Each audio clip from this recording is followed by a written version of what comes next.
ဆိုင်နဲ့ငါကြောက်တဲ့ဝေးစားနေတဲ့နိုင်ငံလေးမှာဝဲရွှေဟောင်းတွေတွေ့ကပြင်ကျနေကမြေမှာလဲတမရိုးချမနဲ့ခင်းဆိုမျိုးချဘောင်းဝင်ဖို့ကြိုးစားတဲ့လူတွေနဲ့ငါချိုးမချပြောစများစွာချိန်ကနေချက်များကမျောလင်းချက်တစ်ခုနဲ့ပဲအားတင်းနေသူတယောက်ပါဘာကြောင့်များကွာသူချမ်းသာသွားတာမျောနေစေအိမ်မေဆိုသူလေးပြန်လာမလားကွာဘသူမှနားမှာမရှိတဲ့တိချကဘာတစ်ခုမှနေထိုင်နေတတ်တာကငါတို့ချိန်သာများလားစူတော့စကားများနဲ့စူတော့များစွာလူဒီကိုရှောင်းနေတယ်လို့ပြောကြတဲ့မိုးနဲ့မင်းတော့မကြပါပြောတော့ရောက်သွားကဘယ်တော့များမှလွတ်မြောက်ခွင့်ရှိရလားဆိုတာကငါအတွက်စဉ်းစားကြရဘော်ရများစွာအိမ်ရှိတကားမှာလက်ခေါ်ပေးမဲ့အများနဲ့သက်ဆိုင်ခွင့်မရှိတဲ့ငါကသနာစရာပြောကြရတာလာတွေ့လာမလားနေရပြီဟာလာတွေ့ချိန်စားလား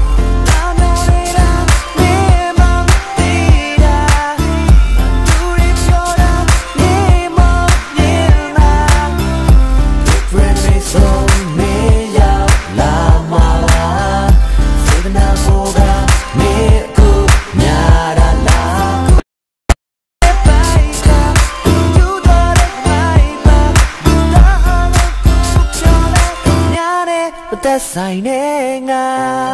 စာဝတ်နေရေးအတွက်ဒီအချိန်မှာရုံးငယ်လှရှားနေကြသူတွေလည်းဒီချိန်မှာရှိကြတယ်အပြင်မှာတခြားကလေးတွေရေတွေနဲ့စောက်သားပြောနေကြချိန်မှာသူတို့ဘာတွေလုပ်လဲကြည့်ကြကွယ်ဘွားကိုတိကျတကယ်မသိရတဲ့အရွယ်ကတည်းကလောကဒဏ်ရဲ့ဖိအားကမမြင်ရအောင်ကြီးမားတယ်သူတို့ရဲ့မိဘလူကြီးများလည်းပြောစီချင်တော့လဲဒီစိတ်တွေကိုရိုက်ချိုးပြီးခုထိချုပ်တီးထားစေမင်းပေါင်းတဲ့နေစုံနေတဲ့ချိန်ဒီစုံနေတဲ့ချိန်နဲ့မပေါ်နေတဲ့ချိန်တို့ရဲ့ကွက်ထဲမှာစိတ်စီးကစုံနေတဲ့ချိန်သူတို့ရဲ့ကွက်ထဲမှာခြေတွေပတ်ကပြောနေတဲ့ချိန်ညာတဲ့ကားတဲ့ဘက်ကတမျိုးလုံးကိုလဲနေခဲ့ချိန်သူများတွေမှတ်တဲ့ပေါ်မှာတနေ့လုံးကိုကာနေတဲ့ချိန်နားစတိုရီသားတွေတွေ့တဲ့ကုသိုလ်စုံနေတဲ့ချိန်မှာ You gotta shine forever now မတပီးရပြောကြရတာလာတွေ့လာမလားနေရပြီဟာလာတွေ့ချိန်စားလား